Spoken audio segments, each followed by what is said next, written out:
no capítulo 7,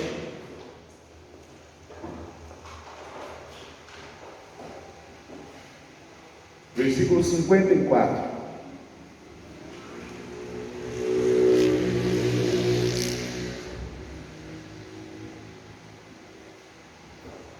Esse texto aqui ele fala do primeiro mártir da igreja, que foi aquele que morreu por amor a Cristo, aquele que entregou a sua vida em sacrifício vivo ali, diante de todos que naquele momento se levantaram contra ele, e sem dó, sem piedade alguma, o apedrejaram. E Estevão morreu ali apedrejado. Então ele se tornou o primeiro mártir do cristianismo. E é interessante que o apóstolo Paulo, Saulo no caso, estava aqui, ele viu tudo isso, ele presenciou tudo isso. Mas eu acredito, eu particularmente, pastor Galdinei, acredito que a morte de Estevão foi uma situação muito forte que Deus usou para trabalhar no coração de Paulo.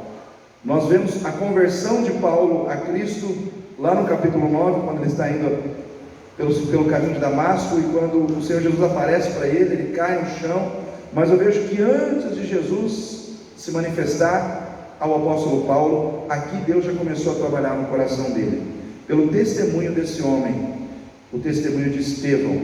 Então diz assim a palavra de Deus, Atos capítulo 7, versículo 54: E ouvindo eles isto, enfureciam-se em seus corações, e rangiam os dentes contra ele.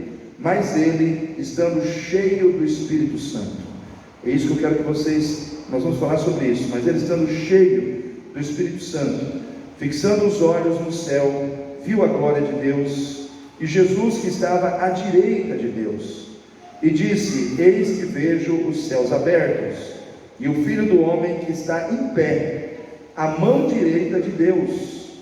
Mas eles gritaram com grande voz, taparam seus ouvidos, e arremeteram unânimes contra ele, e expulsando-o da cidade, o apedrejavam. E as testemunhas depuseram suas capas aos pés de um jovem chamado Saulo, e apedrejaram a Estevão, que em invocação dizia: Senhor Jesus, recebe o meu espírito.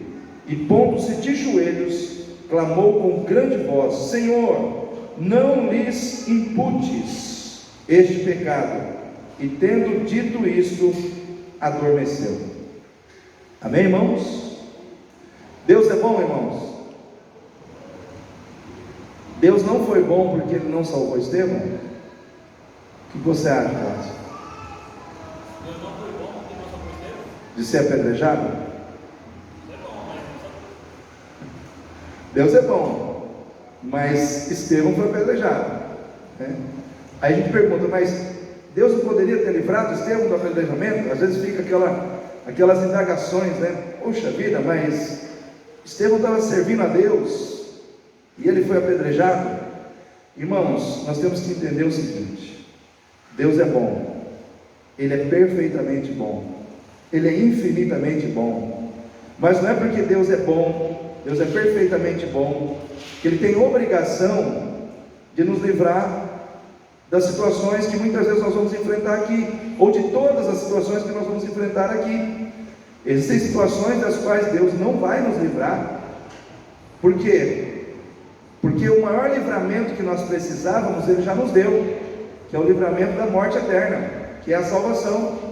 Existem momentos da nossa vida em que a gente tem que entender que passar por aquela situação faz parte do processo de Deus, para que Ele realize um plano através da nossa vida.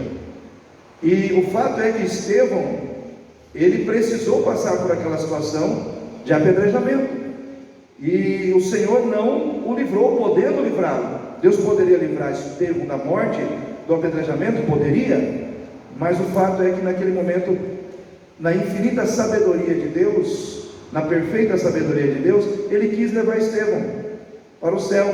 Ele quis levar Estevão e dar ao Estevão um descanso que ele precisava, ou que havia sido preparado para ele em Cristo Jesus. Queridos, a maior bênção que nós temos em Cristo é a nossa salvação. O problema é quando nós não entendemos isso. O problema é quando nós achamos que a maior bênção que Deus tem que nos dar ainda está aqui. Não, Deus tem que me dar aqui. É que nem eu vi hoje um pastor falando de uma situação que aconteceu em tal lugar, em que uma rádio, uma cidade do interior, não sei se foi de São Paulo, fez uma pesquisa com 100 crentes. Perguntaram para os 100 crentes o que eles achavam de Jesus voltar hoje. O que você acha de Jesus voltar hoje? Você acha que vai ser maravilhoso a volta de Jesus agora?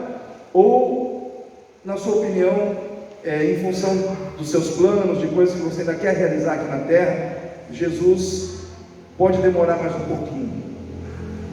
Irmãos, 90% das pessoas, dos crentes, disseram que, olha, quando Jesus voltar vai ser muito bom, mas se Ele não puder voltar hoje, para que eu possa realizar isso, para que eu possa realizar aquilo, para que eu possa casar, para que eu possa isso, para que eu possa... Ou seja, a grande maioria respondeu que não seria bom Jesus voltar agora, porque eles têm coisas a serem feitas, eles têm coisas que eles precisam realizar ainda, que eles querem realizar. E os 10% disseram: Maranata, ora vem, Senhor Jesus, nós ansiamos a sua vinda, o seu retorno, né? Mas só 10%. Isso mostra uma pesquisa dessa. Que leitura que eu tenho com uma pesquisa dessa, igreja? Que o coração do povo está aqui. A minha leitura é que os crentes, os salvos por Jesus, eles estão mais preocupados com a vida na terra do que em receber a vida que foi preparada no céu. Essa não era a preocupação de Estevão. Não era a preocupação de Estevão. Estevão, naquele momento, mesmo sendo apedrejado, em nenhum momento ele clamou, pediu para que o Senhor o poupasse das pedradas. A única coisa que Estevão pediu, e isso, irmãos, eu entendo como algo grandioso, de uma alma grandiosa, de uma alma generosa, de uma alma verdadeiramente entregue a Cristo. A única coisa que ele pediu é: Pai, Senhor Jesus, não atribua a essas pessoas esse pecado que eles estão cometendo contra mim. A única oração que ele fez foi em favor dos seus apedrejadores. Você consegue entender um homem numa dimensão espiritual dessa? Irmãos, é um alvo que nós precisamos ter na nossa vida. Eu, segunda-feira, bem cedinho pela manhã, eu fui num velório. Eu comecei a segunda-feira, teve o velório do pastor Elcio, que eu acabei não indo, mas eu acabei indo num outro velório, do marido de um... Quem morreu foi o marido de uma irmã da segunda igreja batista. Ele havia morrido no domingo, e aí quando eu cheguei em casa no culto, eu recebi a notícia que o velório tinha começado às 11h30 da noite. E aí eu falei: bom, 11h30 da noite, eu passei um zap, falei: olha, vai ser sepultado que horas? Às 10 da manhã. Eu falei: então amanhã cedinho eu estou aí, né? Eu falei: vou dormir, vou descansar, né? E aí cedo a gente vai para lá e faz lá a cerimônia do sepultamento. E o sepultamento foi na Moreninha, foi naquela via principal da Moreninha, já chegando lá em cima, perto do Pires, do supermercado Pires. E Deus me deu uma palavra ali sobre, primeiro aos Tessalonicenses 4, do versículo 13 em diante, que diz: não sejais ignorantes acerca dos que dormem, para que não vos entristeçais com os demais que não têm esperança.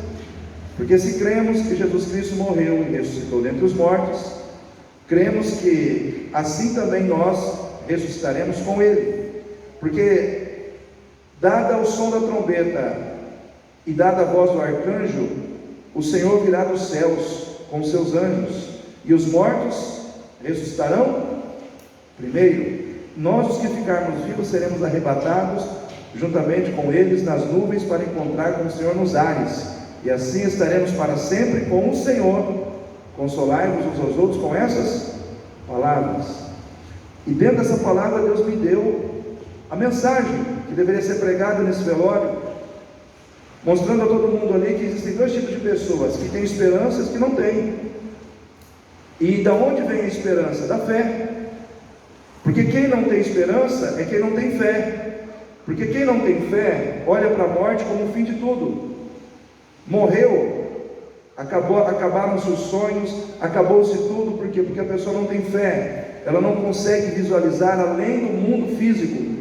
Mas quem tem fé, e especificamente quem tem fé em Jesus, tem esperança de que a morte não é o fim, mas nada mais nada menos do que o início da verdadeira vida na glória.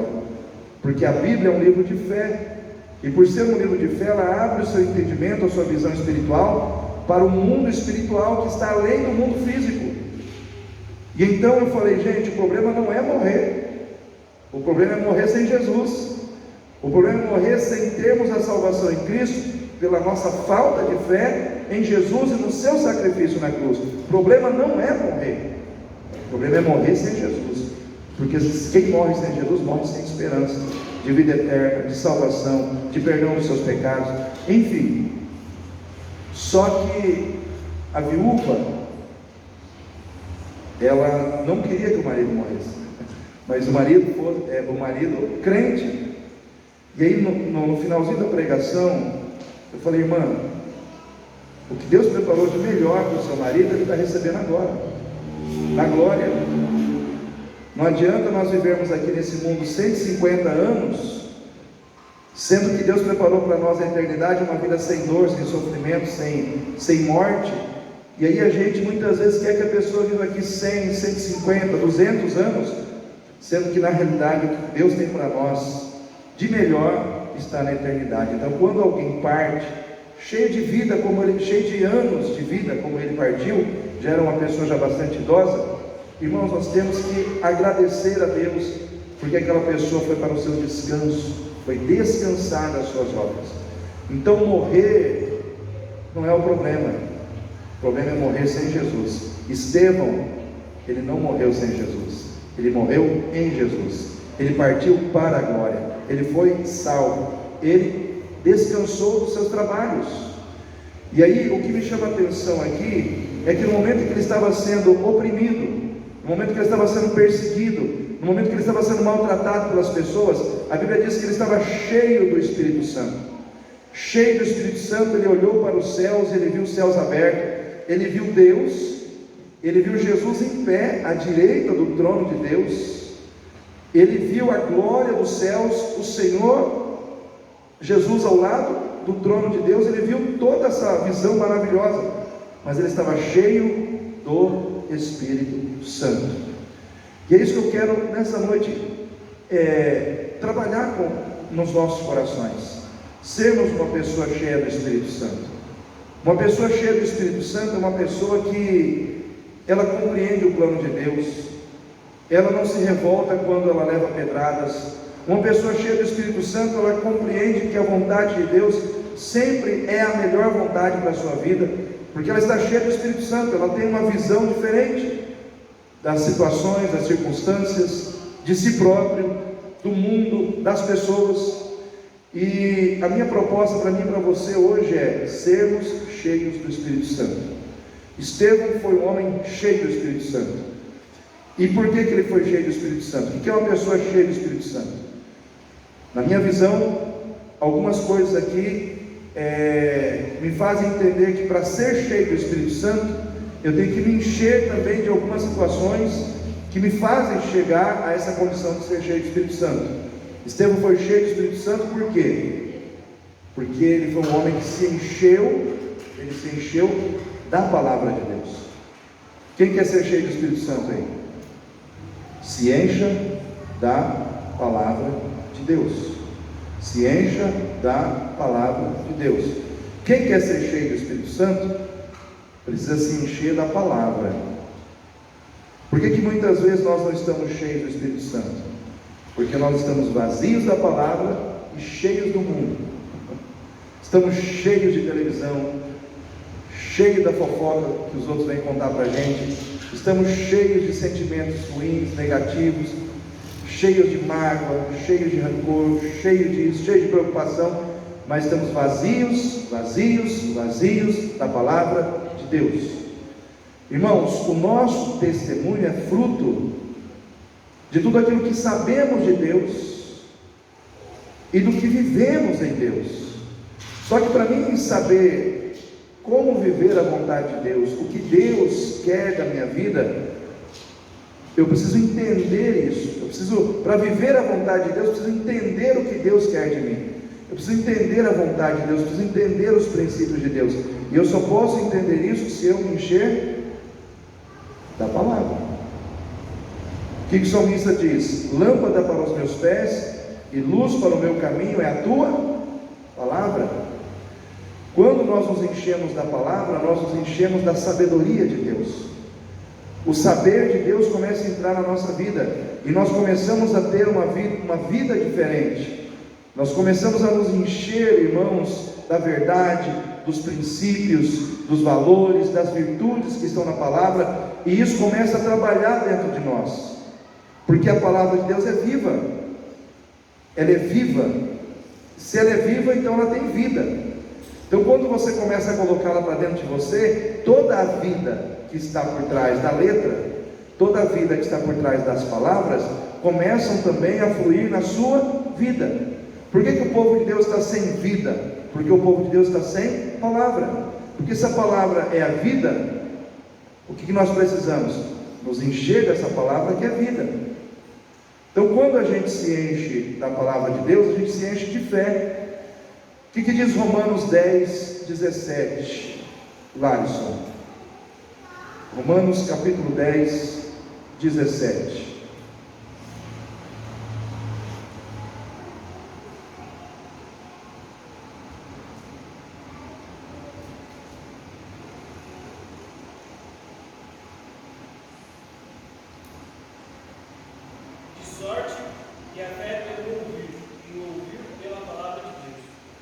De sorte que a fé é pelo ouvir, ou vem pelo ouvir, depende da tradução. De sorte que a fé é pelo ouvir, ou vem pelo ouvir, e ouvir a palavra de Deus. Então, quanto mais você ouve a palavra de Deus, mais a sua fé aumenta, mais a sua fé cresce. Então, se você quer ser uma pessoa de fé, você tem que ser uma pessoa que ouve a palavra. Você tem que ser uma pessoa que lê a palavra, porque à medida que a palavra de Deus entra no seu coração, ela coloca fé dentro de você, e você começa a ter mais confiança, mais segurança para enfrentar os problemas, as dificuldades.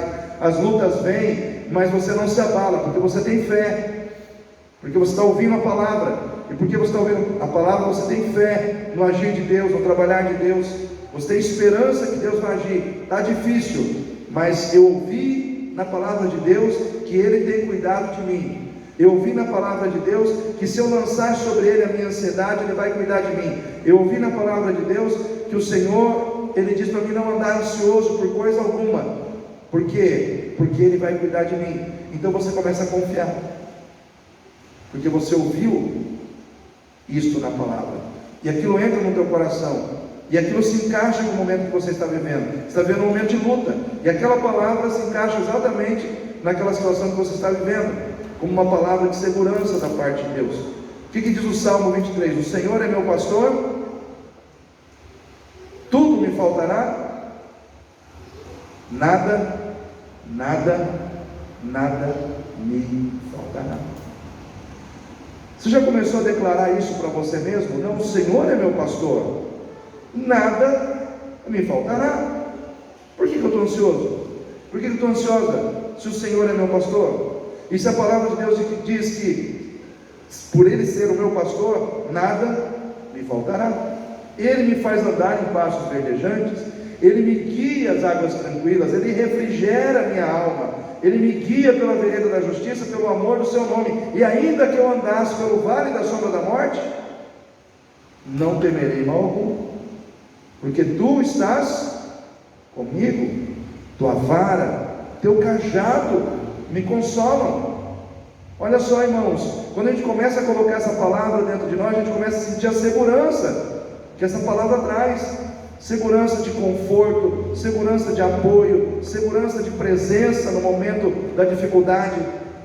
Por quê? Porque a palavra de Deus, ela é viva, ela é poderosa, ela é eficaz, ela vai enchendo você de fé, ela vai enchendo você de confiança. Quem se enche da palavra, se enche de firmeza para dizer não ao pecado. Lá no Salmo 119, 11, a gente recita muito isso na igreja, mas está escrito assim: escondi a tua palavra no meu coração, para não pecar contra ti. O que o salmista diz? Senhor, eu guardei a tua palavra no meu coração para que eu não venha pecar, para que eu não venha falhar, para que eu não venha errar. Então o crente que guarda a palavra interiormente na sua vida, ele é um crente que ele está fortalecendo interiormente o seu coração, para que quando a tentação chegar, ele diga: não vou cair, não vou entrar nessa. Por quê? Porque a palavra está lá, viva. A palavra, ela está ali trazendo discernimento, ela está ali trazendo entendimento, ela está ali te fortalecendo. Eu não esqueço quando isso aconteceu 2 vezes comigo no mesmo texto que foi ministrado. Primeiro foi um senhor que mora nessa rua aqui, vizinho da irmã Ana, que faz algodão doce, né? Ele, um dia ela mexendo com os pauzinhos lá, é bambu, né, que ele usa para colocar o algodão doce ali. E antes desse dia chegar, nós estávamos ministrando a palavra na vida dele. E eu falei para ele: olha, Jesus, quando ele estava no Getsemane, ele disse: Pai, não se faça a minha vontade, mas a tua. Eu não lembro em que contexto a gente estava falando sobre essa palavra, mas eu sei que naquele dia eu ministrei muito essa palavra no coração dele. Uma semana depois ele me chamou e falou: pastor, o senhor lembra que o senhor ministrou na minha vida aquele texto que Jesus disse para Deus: não se faça a minha vontade, mas a tua? Eu falei: lembro. Ele falou: pois é, depois daquele dia, eu estava lá em casa com o meu facão super afiado, porque eu afio, eu amolo ele, para poder fazer a pontinha ali do bambu, onde eu coloco o algodão doce. E o meu vizinho, não sei que vizinho que era, veio me xingar aqui na porta e tal, e eu com o facão afiado na mão. Ele me xingando, eu com o facão, ele me xingando, eu com o facão. E na hora, eu lembrei daquela palavra: não se faça a minha vontade, sim a tua vontade, não se faça a minha. Aquela palavra me segurou, porque se aquela palavra não tivesse sido ministrada no meu coração pelo Senhor naquele dia, eu teria metido o facão nele, porque a minha vontade era enfiar o facão nele. Ele veio fazer desaforo na frente do meu portão, me xingar, e eu com o facão na mão. O que me segurou? A palavra. A palavra. Muitas vezes, queridos, a palavra de Deus é que vai nos segurar, vai nos impedir de ceder a uma tentação, de fazer algo que vai ser muito ruim para nós mesmos. Imagina se ele mete o facão no vizinho, vai preso, vira aquele angu de caroço, vira aquela bagunça, e ele vai preso, a família é prejudicada. Mas tudo isso foi evitado por causa do poder da palavra. E a mesma situação aconteceu com meu pai, falecido pai, quando saiu de casa armado para intentar contra a vida de alguém que ele achava que tinha matado meu falecido irmão. E foi nesse mesmo texto que nós conversamos. Ele voltou para casa e falou: aquela palavra, não faça-se a minha vontade, mas a vontade de Deus, me segurou. Então, irmãos, eu aprendi nessas 2 situações, com essas 2 pessoas, que a palavra de Deus tem poder de nos impedir de pecar. Guardei a tua palavra no meu coração para não pecar contra ti.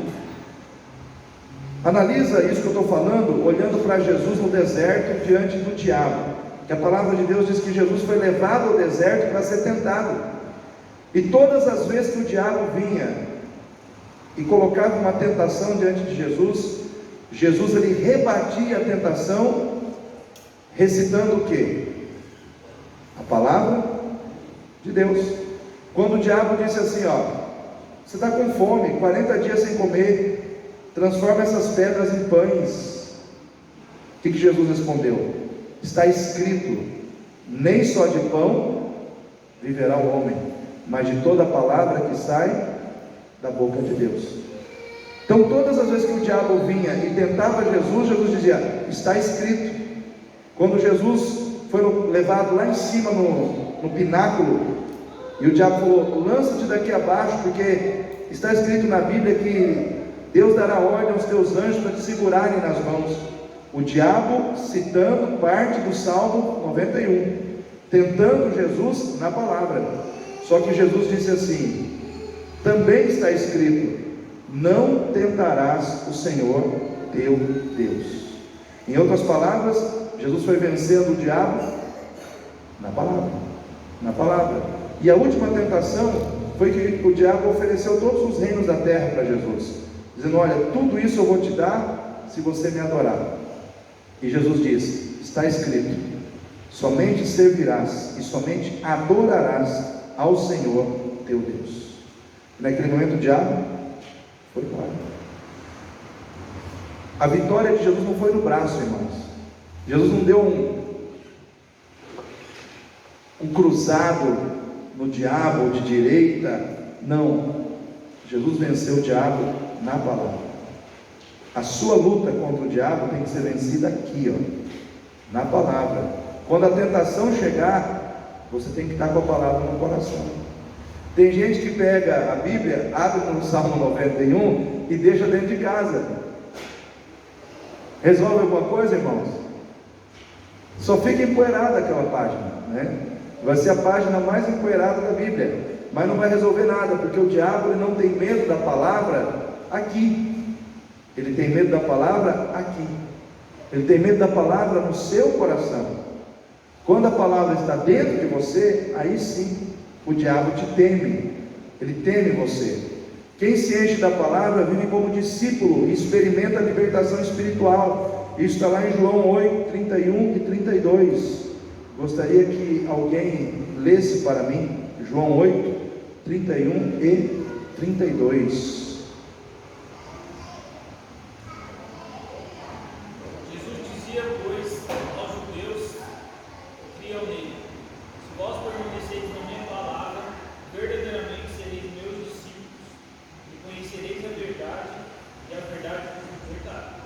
Olha só, no 31 Jesus diz assim: se permanecerdes nas minhas palavras, vocês serão meus discípulos.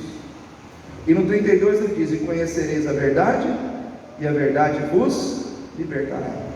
Em outras palavras, ele estava dizendo assim: se você permanecer na minha palavra, você vai se tornar um discípulo, você vai ser um discípulo, você vai viver como um discípulo, e mais, você vai ser liberto pelo poder da verdade da palavra. A palavra tem uma verdade, e essa verdade vai entrar na tua vida e vai te libertar. E muitas vezes nós precisamos ser libertos do engano que está no nosso coração, irmãos.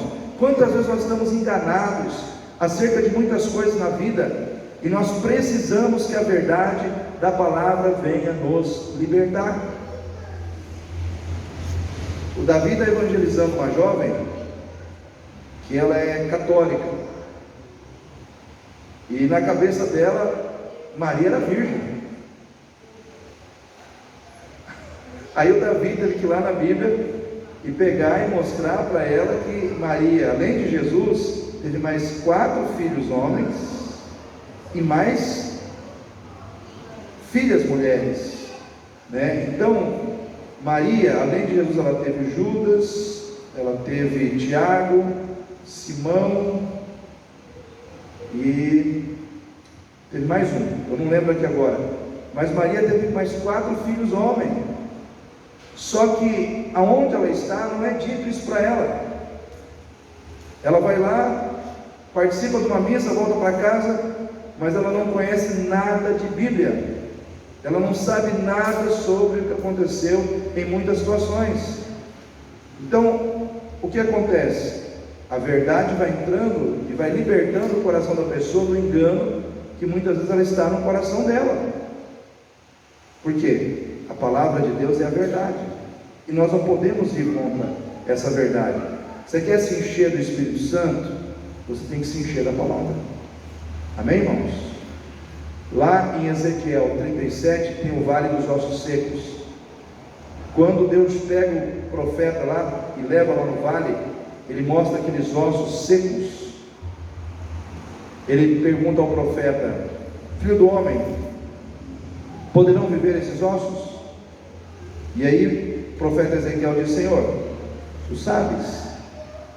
E aí o Senhor diz ao profeta Ezequiel: filho do homem, profetiza a estes ossos secos, dizendo: ossos secos, ouvi a palavra do Senhor. Ouvia a palavra do Senhor. E à medida em que ele foi ministrando a palavra, os ossos que estavam secos foram se movendo, foram se mexendo. E diz a palavra de Deus que vieram carnes, nervos sobre aqueles ossos, e eles começaram a se unir, e eles foram se formando corpos novamente.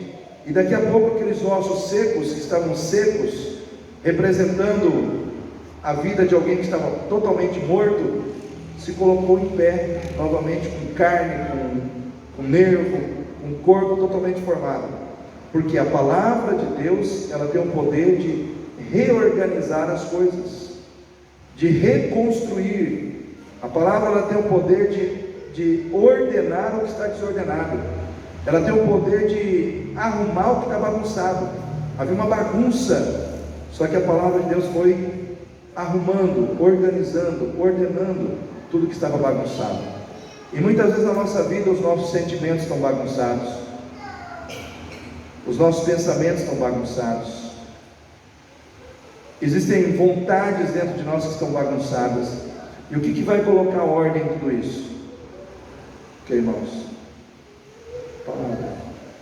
A palavra vai colocar um lugar o que precisa estar no lugar, vai alinhar o que precisa estar alinhado, vai tirar o que precisa ser tirado, mas é a palavra de Deus. Hoje, nós como igreja estamos muito distantes às vezes de Deus, porque estamos distantes da palavra de Deus.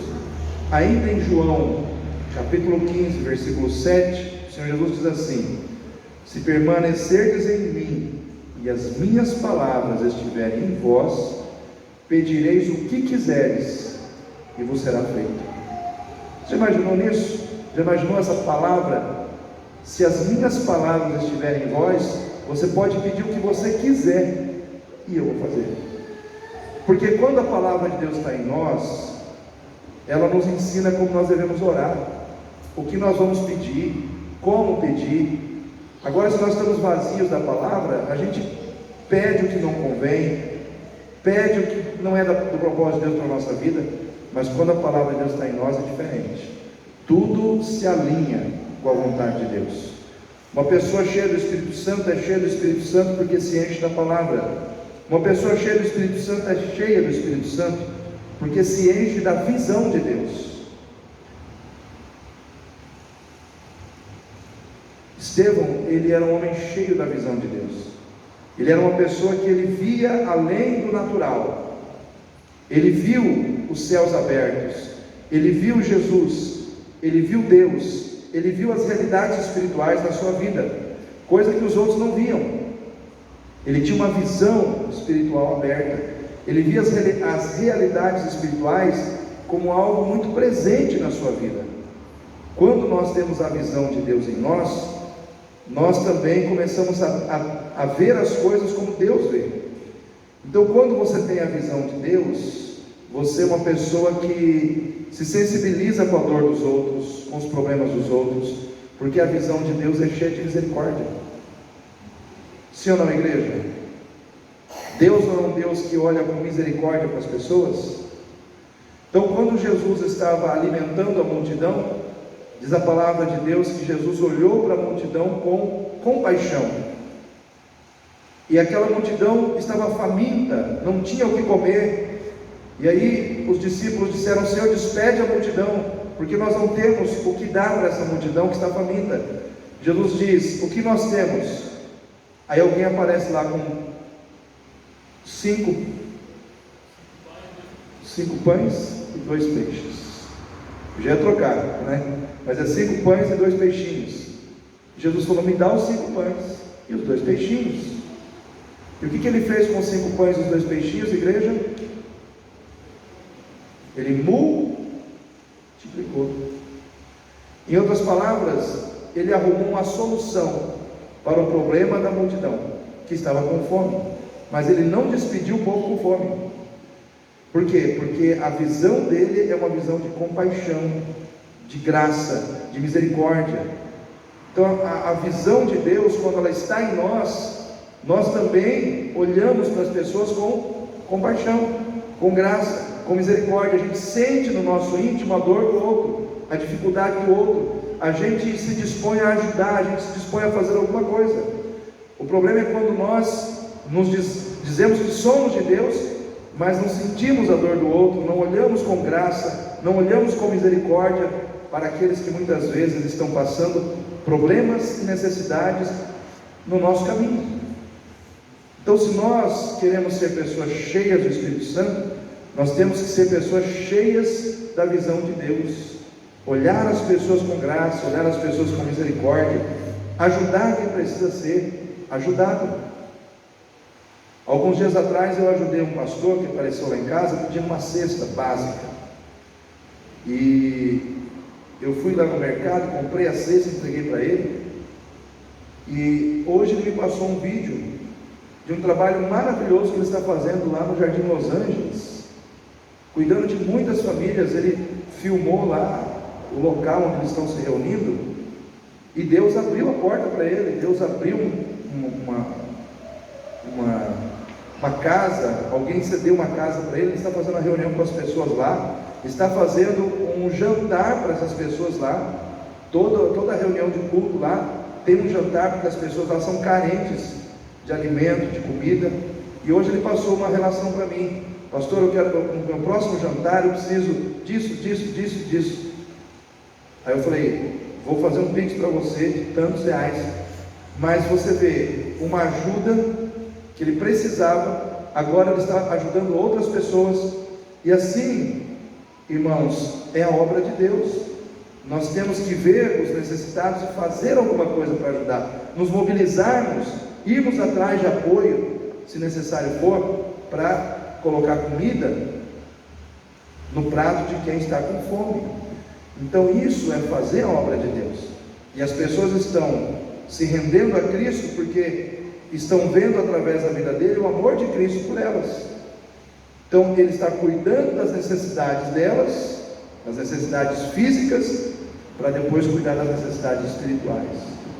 E isso também Jesus nos ensina na palavra, irmãos. Quando Jesus vai ao encontro dos discípulos, lá no Evangelho de João capítulo 21, Jesus ressuscita e ele vai ao encontro dos discípulos que estão pescando, e os discípulos estão em alto mar, e Jesus chama eles, a atenção deles. Eles vêm para a praia, e Jesus tem lá na praia preparado um peixe assado, e ali naquele momento Jesus chama eles para comer.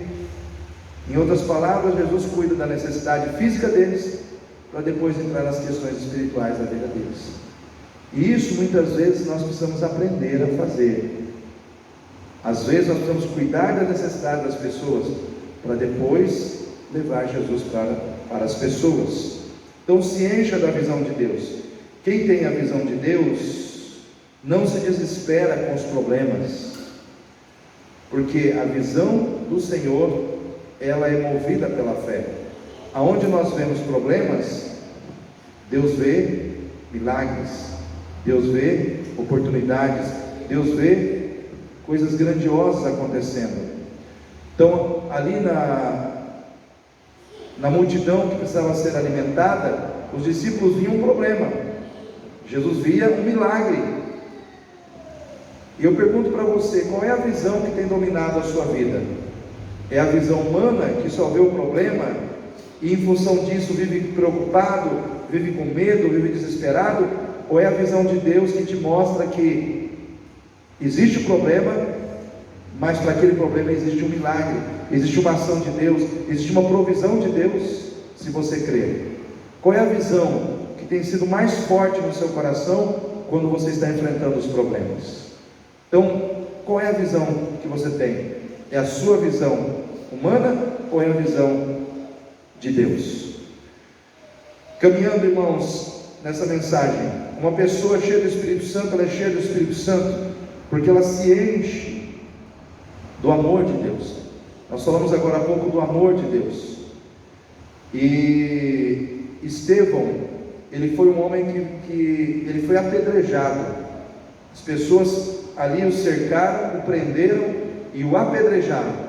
E naquele momento em que ele estava sendo apedrejado, ele orou por aquelas pessoas, ele intercedeu por aquelas pessoas. Então uma pessoa que se enche do amor de Deus, ela é ferida, mas ela não fere. Ela é machucada, mas ela não machuca. Porque o amor de Deus a impede de fazer isso.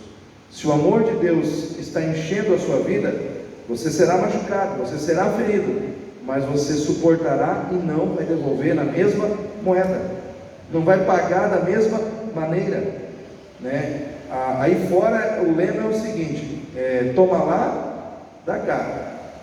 Com Jesus é diferente. Se alguém te ferir a face direita, o que ele manda você fazer? Dê a esquerda. Se alguém te levar a capa, entrega a túnica. É melhor você perder no material, mas ganhar no espiritual. Porque na vida é assim, irmãos. Sempre nós vamos encontrar situações em que a gente se sente injustiçado, em que a gente está levando desvantagem.